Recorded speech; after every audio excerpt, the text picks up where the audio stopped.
Hi, I'm Kevin Flynn, the MPP for Oakville. Have you ever wondered what goes on behind the walls of a hospital? I'm going to ask you to join Bill Bailey and I on a virtual tour of the new Oakville Hospital. It's under construction now. It's housed in a beautiful area. Men and women are working very hard to make sure that it's open by December 2015. So come along, see what's happening up at the new Oakville Hospital.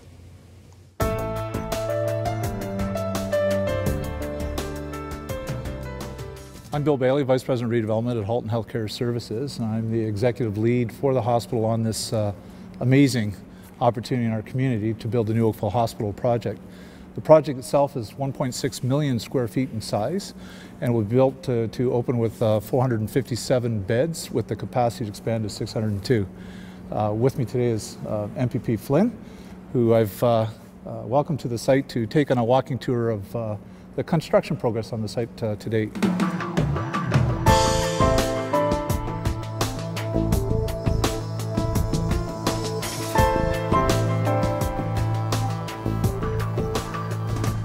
We're now in the main public gathering space in the hospital. It's the connecting link between the complex continuing care and ambulatory pavilion to the north and the major diagnostic and treatment block to the south, along with the inpatient tower.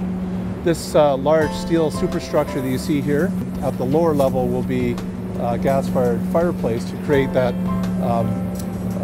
metaphor for hearth and gathering. And what I'd like to call your attention to, we're indoors now, in the middle of the day.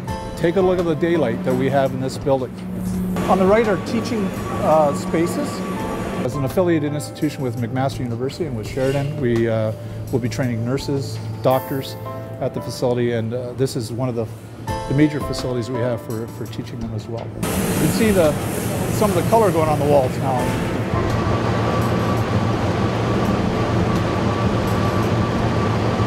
This will have the capacity to seat 400 people.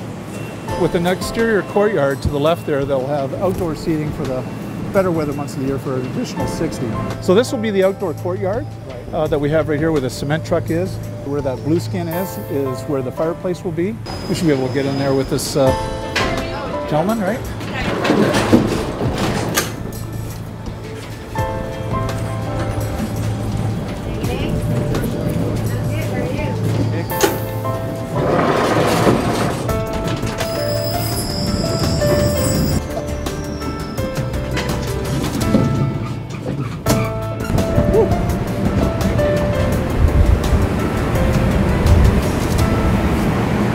So this pile of tubing here is part of the pneumatic tube system. Okay. And the hospital has taken the opportunity to get old technology and make it new.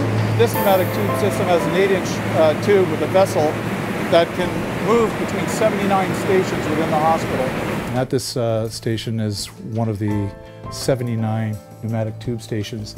So in the case of the lab or the pharmacy or some of the more heavily used destinations, it's just like your pre-programmed phone, push the button, the vessel actually lands here when it's coming back, dispense it, and it's gone to that destination.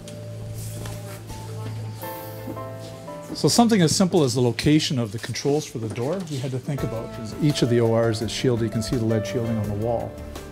You can see in the ceiling here the infrastructure, the steel that's in the ceiling. That's to handle the articulating arms. This is a general inpatient floor in the building, and we wanted to show you at this stage because it's fairly rough and crude at this point. They're moving up into the building. This is, of course, at 8 stories up. But we're going to move from here down to lower levels, where you can actually see the finished state of some of the building's rooms in the lower level.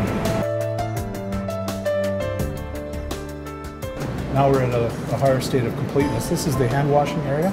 The sink would be here with glove dispensers, the gloves, rubber gloves and the like. And this is a cutout here where the gel dispenser would be. And we've got a special dispensing unit that captures any dripping, but it gives you an idea of how much steel goes into the rooms. Right above the toilet will be this device that is flush mounted to the wall. They take the bedpan from the patient, come here, push a button, it opens up, bedpan goes in, it's flushed, sterilized, and ready for the patient again at that time. 80% of the rooms are single patient rooms.